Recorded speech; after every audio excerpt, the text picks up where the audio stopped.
unofficial Universal Orlando podcast is a member of the Mice Chat Podcast Network. MicePod.com. Now, discover the universe, one theme park at a time.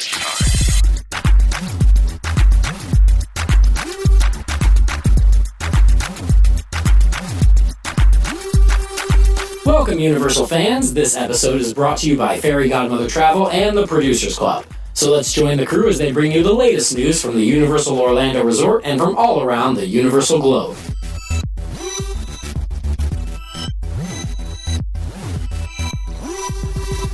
Hello and welcome to episode 149 of the unofficial Universal Orlando podcast.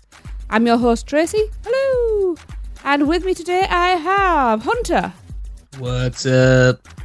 And Lee. You missed out. The longest running Universal Orlando podcast. Oh yeah, that too. And Lee. Hello. Oh, that was it, yeah. Boop, boop, boop, boop, boop, boop. And Darren. Oh, what's up, Internet? How is everybody? Doing well, doing well. Good. Doing good. I need to be careful of my language because we just recorded the Producers Club show, which was uncensored, and I let loose a little bit. Oh, I didn't get too crazy, though. I said a bad word. Oh, he did. Yeah. I was shocked. Kiss your mother with that mouth. Anyway. Yeah. So, Darren, do you want to start us off? Yes, we have a birthday announcement. We got Sean Hill, who was born on June the 28th. Happy birthday! Happy birthday, Sean! And also, we have Phil and Lauren Lewis, and they're going to the United States, coming here to the United States, for their 25th wedding anniversary on July 1st. So we wanted to wish them a happy wedding anniversary. Congrats on 25 years. That's awesome. It is. That's quite a milestone. Brilliant. Yeah, Congratulations, guys. And have an awesome time, because I think they're spending 4 days at Universal. Brilliant. Cool. Right. Awesome. I'm going to throw out there, don't forget everyone, we are having our UK meet at the National Emergency Services Museum in Sheffield on September the 26th. Yes, we are. Which means you will get to take part in the award-winning Scare Maze EVAC. Yes. As it won Best Independent Maze at the Scare Awards at the ScareCon this weekend. Very well deserved. It is going to be an epic day. So if you are... And night. It's a full day event if you want to be part of it. But 18 hours for us, I worked out. Jesus, don't. Wow. So if you want to be part of it and go and find out how to get tickets and stuff, because it's not free, I'm afraid, but it'll be worth it. No, but we've kept the costs as low as we can. The website is UUOPHH2015. That's the 2015. So it's UUOPHH2015.moonfruit.com. Please stop singing that. We may get sued. I can't do it. Moonfruit.com. There you go. Because, you don't want to get sued. That is a copyrighted tune. Whatever. So I'm still very jealous. You did look at coming. Yeah, I looked at it. yeah. And then looked at the price and went, It's no. a very quick look. Yeah. I was like, oh yeah, nope. It's those flights, man. They're a killer. Yeah. No, it's going to be a great event, and we hope to see as many of you as we can. Definitely. Right. Who's up for a great butterbeer debate? Let's see what Ashley's got to say. Hi guys, it's Ashley from Bristol. I absolutely love your show. I'm quite a new listener, but I'm loving it so far. I'm currently live, as you may be able to hear, in Hogsmeade in Islands of Adventure, and I just wanted to give you my butterbeer preference, which is just regular butterbeer, I'm afraid. You guys have got to get out of here. The new Escape from Gringotts ride is possibly the best ride I've ever been on. It's absolutely amazing, way better than I expected. But keep up the good work, and I hope you enjoy it when you get out here. I'm sure we will. Yes. Yeah. Ashley, you can stop listening. No. You just started. It'll be easy for you to stop. No, Ashley, you keep listening. You are team regular. The winning team. Just kidding. As our friends over at the Real Fans for Real Movies podcast say, every opinion counts, even if it's wrong. Now, before we start an argument, let's get on with the news.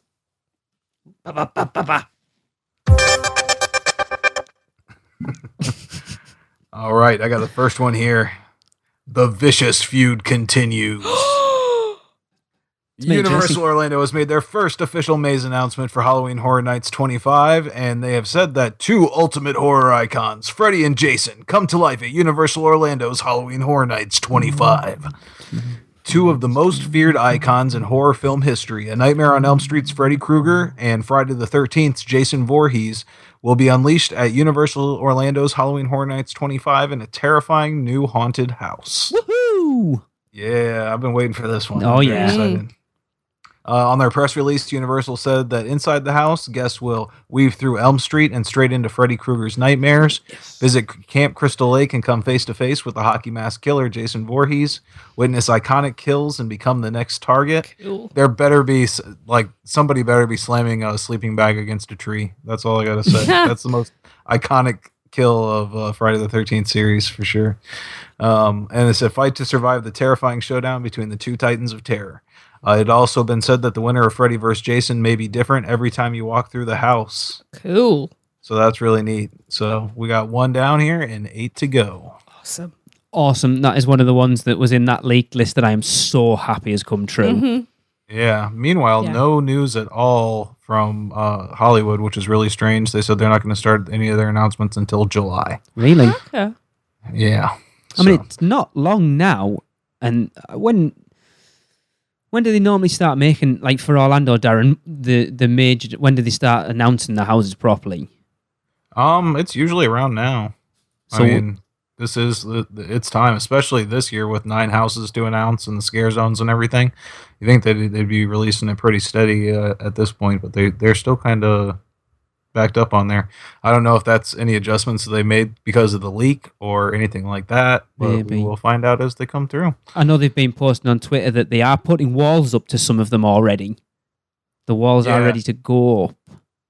Yeah, they've been up in the disaster queue for quite a while now, and there was a teddy bear hanging off the edge there, which Yes. was kind of interesting with the run theme.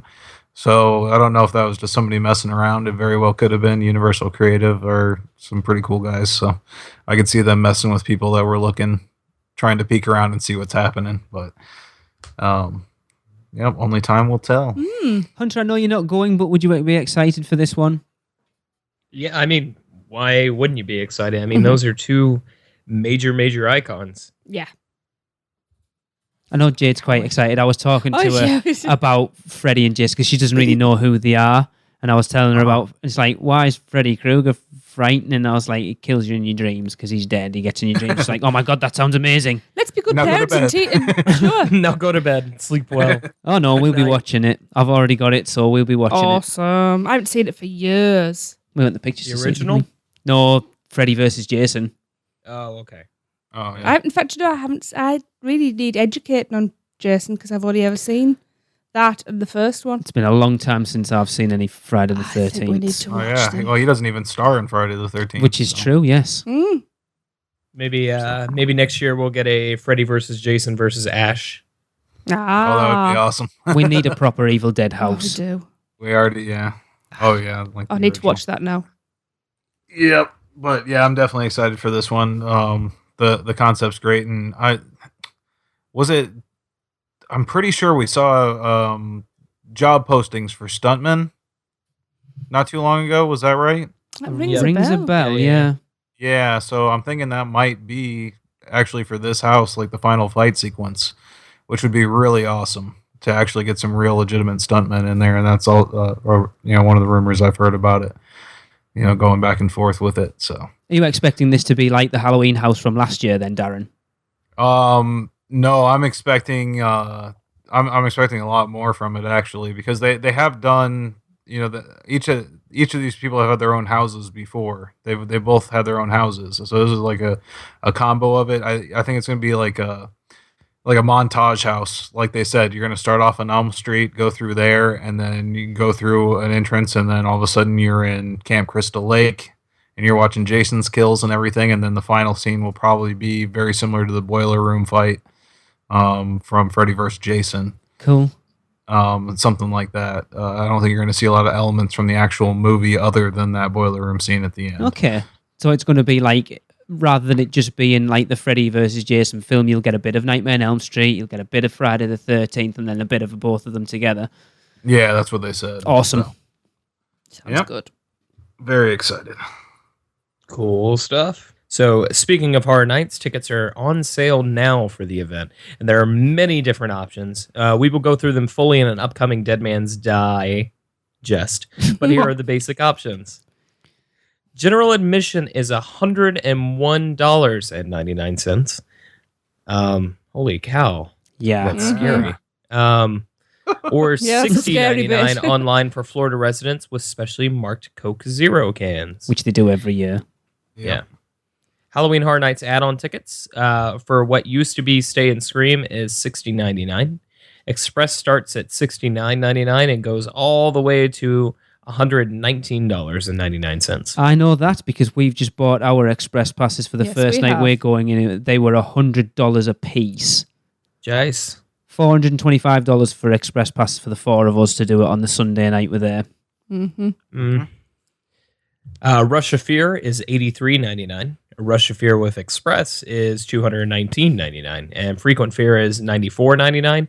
And Frequent Fear plus Express is $234.99. Can I just say it makes me very sad that nothing is $99.99.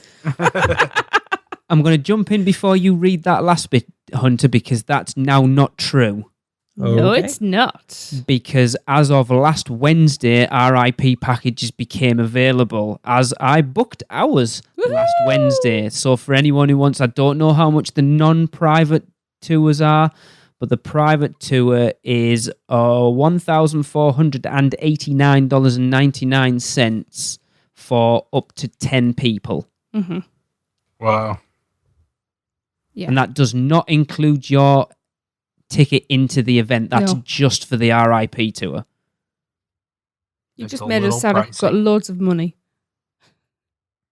We have a I group wish. of 10. Hunter, We which have you a should have group of been 10. there, but there you go. I know. Yeah. I'm doing the Rush of Fear with Express this Mhm. year. For pass holders, it's $209. So you're saying right.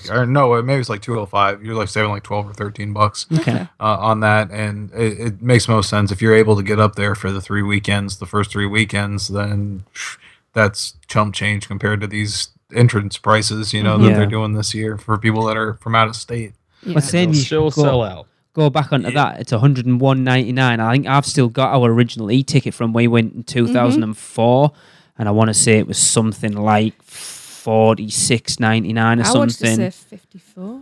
Somewhere around that. It's Yeah. nearly double what it was 10 years ago. Yeah, and you have to look at things like, even if you're not going to use it every night, like sometimes those options for like the 3-week pass, the first 3 weeks of the event, might be a better choice for you, and you have to really look at everything and add it up, because if you just go with general admission and express for some of these, you're going to end up spending twice as much, and we'll get more into that in the emails. So we have something about that coming up. But Yeah, it's such a convoluted. It's such an awkward, because there are so many different options for Yeah. it. Yeah, you just have to look and see what's going to be the cheapest for the time you're there. And if you have any questions about it, definitely send them to us at podcast@uuopodcast.com, and I'll try to answer them on Dead Man's Digest for you. Absolutely. Cool. Yeah. Well, Universal recently announced another partnership, and this time it was with the extremely popular Sanrio character, Hello Kitty! Hello Kitty! Now, I know Sam There's an Dejanova echo. doesn't listen to our podcast, but I think, Andy, if she doesn't, you need to let her listen to this bit. Yeah. I'm so excited about this. Oh, she's not already Sam knows, Dejanova, it's is she? No, She's oh my not yet. We haven't done that either, have we? No. Go on, butt in. Our good friend, Mr. Andy Dejanova, Yes. did propose to his good lady girlfriend, His beautiful girlfriend. Samantha Bell, and they will be getting married Yes, she did say yes. next year. Yes, she did say He's not yes, they'll be forcing her getting to. married next year. Yeah, I was so So- pleased. I'm so happy. Congratulations, guys. Yes, we will see you in October. Yes. If not before, actually. Yes. So, There you go. right. So back Sorry, to Hello Jason. Kitty. That's all right. Back to Hello Kitty. So, an interactive retail experience is going to open at Universal Orlando Resort at an as yet undisclosed venue within the theme parks. There will be a Hollywood store opening at some point in the future. Now, the strong rumour going around at the moment is where it's going to be, which is the Lucy, a tribute building. This is being backed up by the recent permit, which was submitted for interior renovation of that building, which, if you remember, we discussed it in a recent Rumour Mill. Yeah, which I said was apparently going to be Star Trek. I guess not. That makes sense. They got a big open area for Yeah. a meet and greet there, and then yeah, that totally makes sense. Yeah. Now, Right at the front of the park. yeah. Yep. Interestingly enough, because we all know you can buy Hello Kitty stuff everywhere. I mean, you can buy a load of it at Epcot. Yeah. But this shop is going to mark the official retail debut in North America for Hello Kitty. That's really surprising. Yeah, I was quite For surprised as long by as that. it's been around. There's something like 150,000 outlets where you can buy Hello Kitty merchandise, but none of them are official. Really? Wow. Yeah. This is going to be, because the stuff is going to be branded Universal Sanrio. Okay. Well, as far as I'm understanding, this is my understanding. The labels are going to be Universal and Sanrio. So, or probably Sanrio or Universal. Yeah. Yeah. So, yes, Hello Kitty fans, such as myself and quite a few friends I know, are going to love emptying their husbands' wallets for merchandise such as confectionery.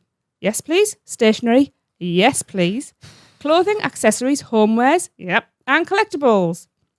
Specialty co-branded Hello Kitty Universal Park exclusive products will be available. There you go. There you go. But exclusive park products. I'm excited about that. Back to the Future Hello Kitties. You might do Oh. like Only reason I'm buying Transformers, anything like that. Simpsons Hello Kitty, That would be Transformers Hello really Kitty. cool. You won't see Harry Potter Hello Kitty though, I bet. No. Yeah, no. Yeah, Jurassic Park Hello Kitty. Little Jurassic World dressed as blue. So there'll be merchandise from other Sanrio characters, such as, and this one makes me so excited, Bads Maru. He's a very naughty penguin. All right. I love Bads Maru. Choco Cussing Cat. all the time and in punctuation marks. Yeah. Mm-hmm. I have no idea what you're talking about right now. I have lots of stickers. I will introduce you later. Choco Cat, Karopi, very cute. My Melody and Purin will be sold as well alongside the Hello Kitty stock. Now, the store itself is going to be an interactive experience. Now, I've been looking at the Japanese versions of these.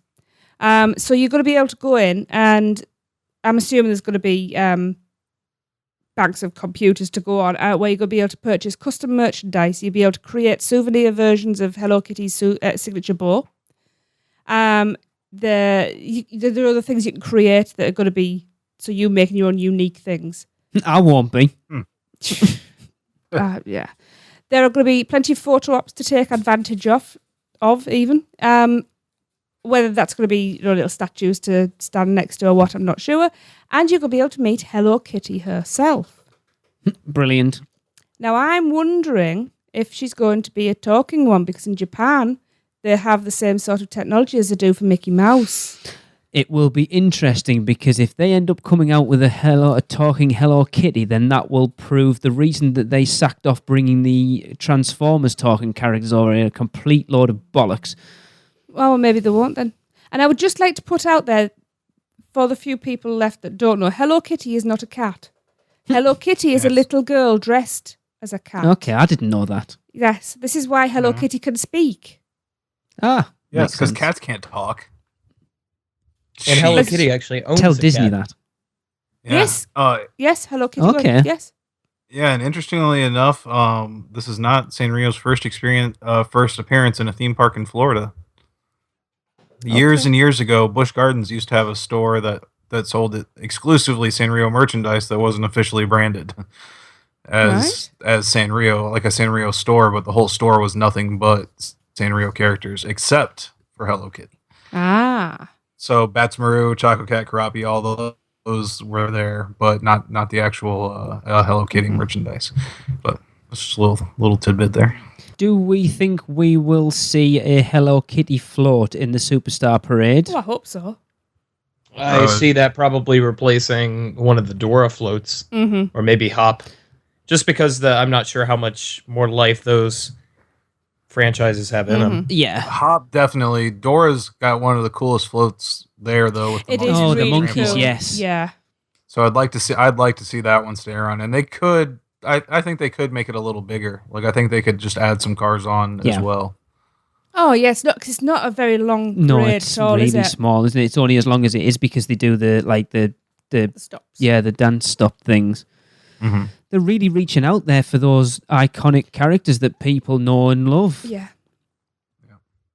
I'm Crazy. excited about this. It just I'm not. I don't care. won't be open in October. I'm I getting wouldn't Lee have a thought. signature bow for sure. I've got no hair to wear it in, Darren. Double-sided sticky And tape. again, with Darren one for his beard. And Hunter, for that matter. We'll brand it Auntie Anne's for you. Let's get it out of the way. Well, speaking of iconic characters, as we know, the Wizarding World of Harry Potter will be opening at Universal Studios Hollywood early next year.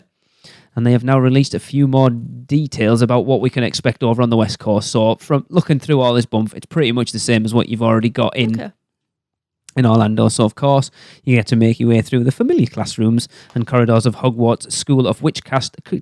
Witchcast? That's a new Is that an podcast coming Android your way. Witchcraft and wizardry, and then soar above the Hogwarts castle as you join Harry Potter and his friends on Harry Potter and the Forbidden Journey. Now, the West Coast version of my favourite attraction in the world will also use the same technology that's being used in the Japan version, which means it will be a 3D experience, which has led a lot of people to believe that there won't be as many physical effects in the ride. Okay. I'm not quite sure how you would retro... because they've done it in Japan, and I'm assuming it's retrofitted in there, because the goggles are awesome. Has anyone seen the goggles? Yeah. No. You actually sent the link to me. Yeah, they're the actual... So you know the goggles that Harry wears when he's playing Quidditch in The Prisoner of Azkaban? Yeah. That's what they are. Awesome. Oh, cool. Now, how many... If they brought them over here, how many people would stick them in the pockets? Oh, I know. Because I would. Oh, okay. Too right, I would. The new area will also include a clone of the Orlando Family Coaster Flight at the Hippogriff, but will have no Dragon Challenge. There'll be also the same shops as you got in Orlando, such as Honeydukes, Zonko's, which actually isn't in Orlando anymore, is it, of course, and Ollivanders, makers of fine wands since 382 BC, where you can see a wand choose a wizard. Now, as far as food goes, it's going to have the 3 broomsticks, same as it does in Orlando, which will serve your usual fish and chips, shepherd's pies, and the great feast platter, soups, salads, pumpkin juice, and butterbeer. Yes, please. I'm hungry. What, that's it? Just all of that on a plate? Yeah, I'm rather hungry. That's about all they've put out at the moment. So we'll keep you up to date with any more news as we hear it go on. But now that Japan's is 3D and Hollywood's is 3D, does anyone expect to see Orlando get a retrofit of it becoming 3D? Possibly. I mean, Makes they've sense. already kind of lit up the screens, as we've talked about recently, which I guess it might be counteracting, because 3D is going to dim your vision. Yep. So I guess they can do it. I was listening to Coaster Radio today, and they were talking about it. There's the problem with it being in 3D. It's either going to be too dark, or they're literally going to have to lift all the lights up on all the scenes inside the ride. Oh, yeah, Right. definitely. Well, I mean, Darren, you can agree with me. Those screens have been lit up quite drastically as of late. Yeah. No, yeah. Like they're definitely bright. have. Like they're almost distractingly bright. So do you Yeah. think they're getting ready for it then? Which Yeah, is but- actually, I was on the Orlando Informer forums, I want to say. And you remember, I actually posted on my Facebook, some guy quoted me from a couple months ago when I posted about yes. the Dementors again.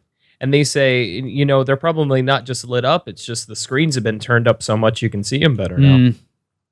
Interesting. But yeah, I mean, Darren, have you noticed the Dementors being drastically lit up too? Yeah, definitely a lot more. There's a lot more there. I mean, it seems like the ones that are there are a lot more noticeable Yeah. than they were before. Especially like there's like a group of them that are kind of like set back in like I don't want to call it like a cave, but like, a little bit like an indented area in the wall. So, Yeah. and those ones you can see a lot more clearly.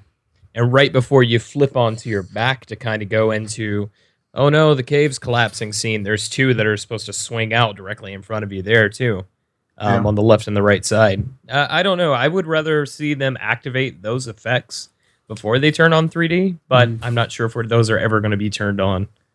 Yeah. I was going to say, Tracy, for someone who struggles with 3D, would you rather it stays as it is, or would you be happy with it to go to 3D? I'd rather it stayed as it is. To Quick be quite question. honest, I'm not. It's already a pretty I good li- effect as it is. I like. Yeah. I like 3D when it's done, but if it's They do. they're having 3D because everywhere else has got it, it's just more 3D. Yeah. Darren Hunter, as a quick question, when you are in front of the screens, are you sat still all the time, or do you move in front of some of them? You do move it. So you think of what they had to do when they made Spider-Man, that was a new technology that you were never in front of a 3D screen, that they had to stretch it, didn't they? So when you did move round it, it didn't sort of all squinch up and stuff. Yeah. So I wonder how they would have to redo the whole film. I don't know. Would they do like a redo? I think they would just use the transfer they have now and make that 3D. And do I think you just do that through the duplicating the image slightly. That now the 3D that they do typically on rides, you'll need 2 projectors for it, won't you? Yeah, I would assume so. One for the left eye, one for the right eye. Projectors, and on top of that, the screen sections are rotating. I mean, the screens are rotating as you're going around them. So there's how many? Is there 3 screens on each individual screen area? I don't know if it's 3 or more than that. But your ride. Yeah, your ride gets on there, and you're basically on a carousel at that point, where you're moving with the screen. Are you? Because I need to take more notice. Think about it, because think about it. If you're going through there, they can't just do one ride vehicle at a time. You see how fast those vehicles are moving. You attach to a carousel and you go around. Okay. On those, that's why they're and that's why the screens are domed in like they are. But they do need, whatever they do, they need to fix the screens because they're looking pretty ratty still, like I said. And with them lit up like they are now, it's a lot more obvious. So the general consensus would leave it as it is, but maybe do a 4K redo on them. Mm-hmm. Okay. We shall see. I would say maybe not even 4K. The 4K HD. Doesn't look realistic to my mind. I can't trick my mind into thinking it's real. Well, the Diagon Alley is 8K supposedly. 3D though, isn't it? It's different. I think Gringotts. Yeah. Gringotts. Yeah. 8K. Jesus. But well, there we go. We'll see. I hope not. Because I agree with you, Darren. I think the effect as it is at the moment works with the movement of the vehicles and the screens and stuff. I think it gives you the illusion of it being real anyway. Yeah. It feels good. Yeah. For sure. Cool. Yeah. And lastly, we're going to head into a little bit of sad news. Or really good news, or you can be like me and not really care. And lastly, Universal announced that When Wild, the long-standing strip club, Universal announced that When Wild, the long-standing International Drive water park, will close for good at the end of 2016. We already know that Universal Orlando are building their own water park, Volcano Bay, on site near the Cabana Bay Beach Resort, which is expected to open in 2017. So this has come to the surprise of no one. Wet n Wild opened in 1977, the year the original Star Wars opened. It has been owned by Universal since 1998 and was the 10th busiest water park in the world in 2014. Wow. Yeah. Okay. Just curious, anybody know where Blizzard Beach and Typhoon Lagoon sit on that? I don't, but you would have thought they would be right up there. I would say. Yeah, because I'm guessing maybe. they're probably like 7, maybe 6 and 7. Possibly even higher. Because I think Schlitterbahn number 1 still. That name both makes me giggle. I would put those two, I would say, in the top 5. Mm-hmm. Universal's 2013 purchase of the land on which Wet n Wild sits totaled 52 acres on 8 parcels. Wow. Those are big packages. The Orlando The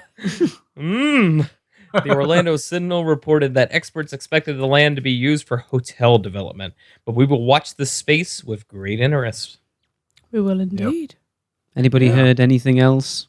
Well, the things I've seen are just people throwing shots out in the dark with it, but the most interesting one I thought was a super luxury resort there with connecting shuttles to Universal. Bus shuttles, are we talking? Yeah, probably, because I don't see them getting any other way over there. But unless they're actual helicopters, if it's that upscale, maybe we'll have a helicopter landing pad on the other side. That'd be greght. Have it land in Jurassic Park. I was just going to say, theme it to Jurassic World. Ms. Rani flying it for you. No, yeah, I've heard of that because the 50 acres is not enough space for that's not even half the size of Universal Studios Florida. Right. So so it's not enough space for an actual park. Of course, the first thing everybody thought, I'm sure, was Nintendo Land. But what about a Nintendo themed hotel? Like that's another possibility. To make it's either going to be one budget hotel or one super luxury hotel. And then, I mean, I'm thinking more on International Drive. There, you're going to see more of like a budget kind of thing to compete with the stuff around it. But since I got the Nintendo license, a Nintendo hotel would make buku bucks there. But then if you go on, Tracy. I was going to say, Nintendo hotel, the elevator doors have to look like the pipes. Yeah. See, I see them utilize, if they're going to put Nintendo in the hotels, they're going to make them like deluxe themed rooms. I don't see them doing an entire hotel. I was going to say that, Hunter, if you think back to the meet in 2013 when we had Russ Dagan and we were talking about it and people were sort of throwing around Harry Potter and stuff, and he said, yeah, we'd love to, but that's not what we want to do. Mm-hmm. They want stuff that's going to be timeless. Yes. Yeah. So that's why if you look at what they've done... There's nothing says timeless like Despicable Me, right? No, but as far as the actual hotels, you look at the Royal Pacific, the Hard Rock you Hotel... You can always redo the rooms. Yes. Yeah. But if you were going to do something, a property like Nintendo would make a lot of sense. But then why would you not do it with Harry Potter then? Well, I think Nintendo's a lot more timeless than Harry Potter. You think? Yeah. I think you'd make, even if it wasn't, I think you'd make a damn sight more money off in the short term off a Harry Potter hotel than you would in the long term off a Nintendo hotel. But you got some different theming opportunities and stuff with Nintendo. You can have you can have a Donkey Kong section and a Mario section and a Zelda section, and you can theme the water areas, and the pool and that kind of stuff to specific, we've seen the success of the Nickelodeon Hotel, and a lot of those are still riding on properties that are going on 10, 15 years now. Yeah. And Nintendo is, those properties don't seem to age. They just get renewed. Mm-hmm. Pokemon, come on, it's still crazy popular. Mm-hmm. Team Rocket. That'd be a good one. I would even wager that Nintendo has, with the exception of maybe like Star Wars, has the most appeal as far as like a resort to stay at. Mm-hmm. Yeah. Harry Potter Hotel probably wouldn't happen because I can't see J.K. Rowling. I used to say that until I saw that supposedly she allowed the metal detectors to go into Hogsmeade. Oh yeah, this is true. That doesn't completely contradict with your theming or whatever. Yeah, but it was they do safety. hide it there. They don't have it out front like they do with the Hulk. They keep it back quite a ways. So, which helps. Yeah. But I can see them doing something like that. Like all the hotels there are kid friendly, but they're not designed for kids. Yeah. And some families want to stay at a place that is. Mm-hmm. Like that. So like a place from the ground up that's just for kids like that and with a Nintendo theme on it, I think would be really cool. Okay. But I think it's going to swing one way or the other. It's going to be like a not necessarily a budget, but you don't get the benefits of, Express. I think you're pretty much, as far as the Express goes, we got the hotels that we have that have it, and that's the way it's going to be because you can't oversaturate with that. Because nobody will ever get on the rides if you don't have one of those. It'll be very interesting to watch what they actually do with it. Mm-hmm. Absolutely. Cool. So, right. Time for a quick break then.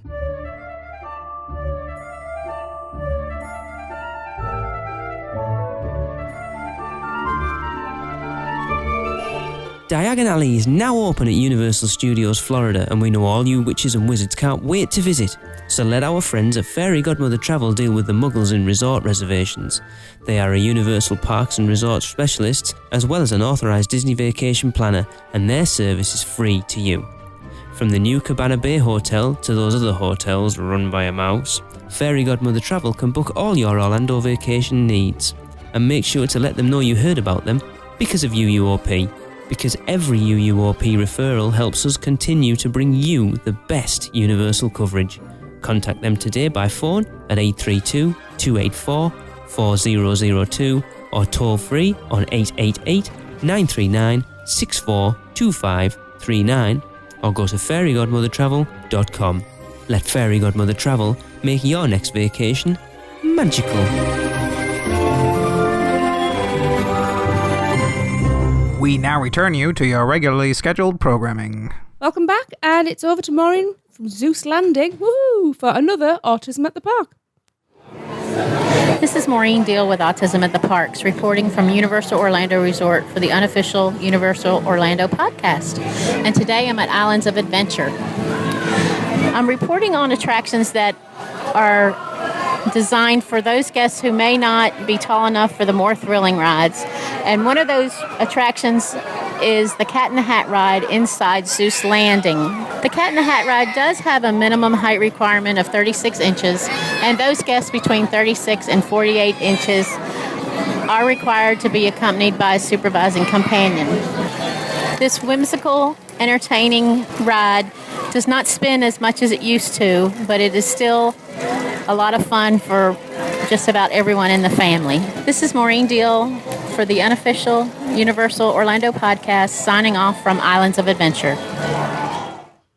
Thanks for that, Maureen. That was really good. There was either a mandrake in the background or that kid really didn't want to ride whatever it was that his parents were trying to drag him onto. Oh, dear. Right. Let's get some emails rattled out, shall we? Hunter, do you want to start? Sure. I'd love to. There's nothing I'd like more. So the first email comes from a Mr. Scott Lagdrost. Not a clue. That seems pretty right. That seems okay.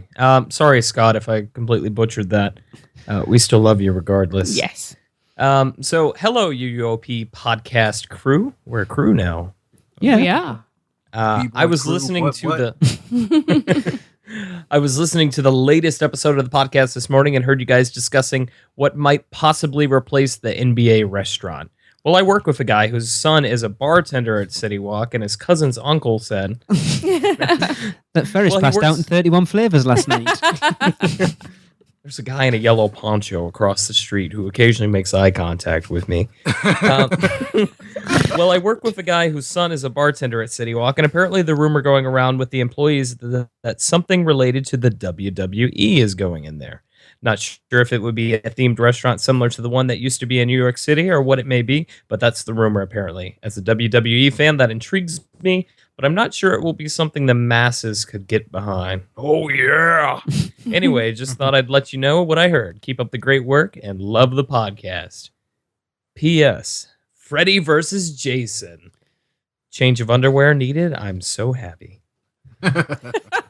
This WWE thing did the rounds about 6 months to a year ago, and they were talking about it being a Hall of Fame type thing. I wouldn't be interested in the slightest. No, we're not into it, but lots of people are. I would dig it. I don't know there's enough people that are, but I don't know that it's not the scene we're involved in. I think it might be enough to placate Mr. One Derek Bergen from losing the NASCAR grill if there was a wrestling restaurant in there. I think so for sure. Yeah, and with it being a Hall of Fame, like they said, they've got a lot of ring gear and stuff from the classic era of wrestling. So I think you'd see a lot of that in there. I think it would be like a if they are going that route, you're going to see like a Hard Rock kind of style restaurant, but just themed around wrestling instead, with like memorabilia on the walls and that kind of thing. Yeah, I mean that was the rumor. It could have been that he was just hearing that rumor from the past. Somebody's talking about it. That from what we heard, that's where that was going in all those years ago, was specifically NBA City. So so years ago. Yeah. So I mean, he could have just been hearing that from somebody that heard it. Somebody that was visiting the park and heard about that before. So. I don't know. I'd be okay with it. I think I'd be more okay with that than the Cheesecake Factory because it's a more unique experience. I wouldn't go in either, so. Yeah. No. Right. I've got one from Veal. Did I pronounce that right? Mm. Okay. Hey, a few comments on your reader feedback emails. I was at the Jurassic Park ride line in Japan and stopped to take a picture of a Tamon statue. A Japanese family went ahead of us and we thought it was just fine as I had stopped to take a picture. However, when we caught up with them at the line, they insisted us to go in front of them with polite bows. We accepted, as otherwise it would have been rude, but just telling the opposite story of how things might go. However, I suppose Japan is a bit different when it comes to manners. Yeah, that was off the back of the email about taking a picture in front of Forbidden Journey. Yeah. In Japan, I mean, that's a major thing for them. Just politeness and everything like it's that. very respectful, isn't it? Mm-hmm. Yeah. There are no metal detectors at any of the Japanese rides, by the way, but the coaster, Hollywood Dream, had a rather tight check-in of all the pockets and jackets and a lot of photos of damage the fallen items cause, and that you are reliable. Probably responsible. Responsible, thank you, my brain. You're responsible for all the damage. However, there were no separate lockers at the ride. Everything was just left by the ride as far as I noted. Maybe to do with Japanese honesty. Alternatively, there was a locker spot before the ride line, which goes to the second floor at Hollywood Dream, but I didn't notice. Yeah, that's definitely a thing in Japan. Like, you'll see a bike parked, just like next to a railing, with a bag, full of stuff from another store, and they've gone into a different store, and they just leave the bag tied to the bike. Wow. Nobody touches it. Wow. You can't even lock a bike up over here, and part of it's gone by the time you come back. Yeah. No bike locks or anything like that. Wow. There's just no need for it in Japan, which is really cool. That's fantastic. Yeah. Yeah, thanks for that, no lockers. That's a great that's a great thing. I wish we could still trust people like that. I don't. At Busch Gardens, they have ones like on the sides of the coasters where you can just put stuff like cubbies. Yeah. And I don't even trust that. Like, I won't even put a hat in there. No. So sad, really, isn't it? Sign of the times. Right, let's wrap up with a spew story, which is a society for the protection. The Society for the Lee on a roller Promotion. coaster story. Shut up. Society for the Promotion of Employee Well-Dones. All right. And this one says, "Hi, LTH and D." That's how we. That's what we are now. What's up, D? What up, H? Imagine my joy when the tickets for Halloween Horror Nights 25 went on sale last week. I'm not doing my impression of him. No. Although he did say to me recently he only wants you and Hunter to read his emails out because you do it in cool voices. Imagine my dismay when I went online and had to translate the Dead Sea Scrolls just to buy tickets. I decided to ring Universal direct and spoke with a gentleman who went by the name of Shaft. I bleep you not. Shaft. Awesome. He worked through. Yeah, he went through the labyrinth of ticket sales and came in with a price well in excess of $700 for 2 people, 2 nights with Express Pass. He wasn't happy with this, and after much head scratching, he chose 2 frequent fear passes with Express Pass for $596. He didn't have to do this, and he could have taken my money. He didn't, and went above and beyond the Call of Duty. Shaft deserves his spew for not only having an awesome name, but for saving me almost $200. Love, Craig Lucas. Craig needs to look at his maths a little bit because he saved him exactly $104. Now that's closer to $100 than $200. It's nowhere near $200. Practically right there. I don't know what you're saying. Yeah, no, that's the same. Awesome. No, it is because he didn't need to. You'd save $104. Yeah. Like by just looking at doing the math. Like the what is it? The frequent fear passes. That's most people look right past it because it's what 4 or 5 weeks. Yeah. Worth of access, and I think just in your head you go, oh, that's way too much. Yeah. I don't need that, but it's cheaper. It's cheaper than that, and also when you do that, it'll help keep the park clear because with capacity reasons they won't sell as many tickets for those nights, and it'll make it better for us. Yeah, but this is kind of what we talked at the beginning of the show, Darren, saying that it is such a minefield of knowing what the right tickets to buy, and if you make a bad choice, it will cost you more than it needs to. Yeah, the quick breakdown is if you're going towards the beginning of the event and you're going more than one night, look at the Rush of Fear with Express. Like, it'll probably be cheaper than your tickets. And then later on in the event, if you're going later on, it's the Frequent Fear with Express as well. Because it looks like a lot, $200 you're dropping down, but one night with Express is over $200 on peak nights. So it makes a big difference, and the nights that you're going make a big difference too, because the Frequent Fear I don't believe work on Friday and Saturday nights. Yes, I think those are only the off nights. And then also if you're a pass holder, keep in mind they have special pass holder prices on everything, and if you're a Premier pass holder, you've got a free ticket already. I'm sure anybody that has one knows about that, but you can factor that into your event. That's why I went with the Russia Fear to do the first 3 weeks, and then I'll use my free ticket when we all go for our VIP tour. Okay. So, Cool. I mean, you got to really look at those kind of things and break it down. It makes a big difference. And it's awesome that he had somebody at Universal that was willing to go that extra mile for him. Absolutely. So, we salute you, Shaft. Yes. Yes. I would just like to say, though, Bad Craig, mother. Somebody's got to jump in. Craig, you missed a trick, though, because you could have said that you weren't shafted by Shaft. Hey. Somebody was supposed to say, shut your mouth right there. All right. Sorry. Shut your mouth.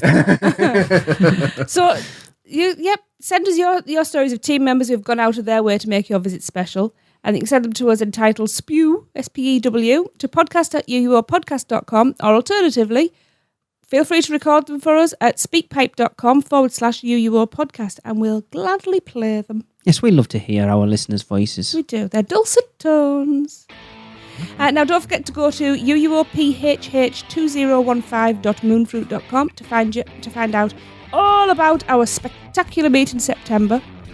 I'm not reading that. You have to. It's part of the outro. No, the competition is now closed. We are not looking for your best maniacal clown laugh at all for Darren's competition. No, it's closed. Don't bother sending them in. Because poor Darren's only had one. We've had one entry. Oh, send your best maniacal clown laugh. I guess everybody hates free stuff. All you have to do is laugh goofy one time. Everybody loves me. They don't want to upset me. Maybe that's what it is. Yeah. You keep telling yourself that, do you? Shut up, you. You can continue to vote in our top 5 worst attractions at Universal Orlando Resort by emailing us your top 5 to podcast@uuopodcast.com. And that's going to do it for show 149. Had to think there, didn't you? No. You were looking at me now. I was thinking I was doing something wrong. Yep, that's it for show 149. So for Ashley, Scott, Craig, Maureen, Hunter, Darren and Lee, I've been Tracy, your wonderful host for the unofficial? Yeah, that's last week's beer. Unofascist. That's it. We are totally against fascism. We are. The unofficial Universal Orlando podcast. The longest running podcast on Universal Studios in the world. Tatty bye. Well, that wraps up another unofficial Universal Orlando podcast. Be sure to follow us on Facebook, Twitter, Instagram, Pinterest, and YouTube. Just search the word UUO Podcast. We'd love to hear from you, so if you've seen something hilarious in the parks, let us know for our Funny Schmidt segment. And if you've had a great experience with a team member, we want to hear about that too. So to get in touch with us, email us at podcast@uuopodcast.com or record us a message at speakpipe.com/UUOpodcast. Please subscribe to us on iTunes and rate and review the show. That would be amazing. Not an Apple user? No problem. You can find us on Stitcher, at uuopodcast.libsyn.com, as well as many other podcast apps. And don't forget to check out our sponsors, Fairy Godmother Travel, for all your Universal vacation needs. Head over to our partner site, micechat.com, for even more theme park news, and check out micepod.com. So until next time, be adventurous. This has been a micepod.com presentation. MiceChat.com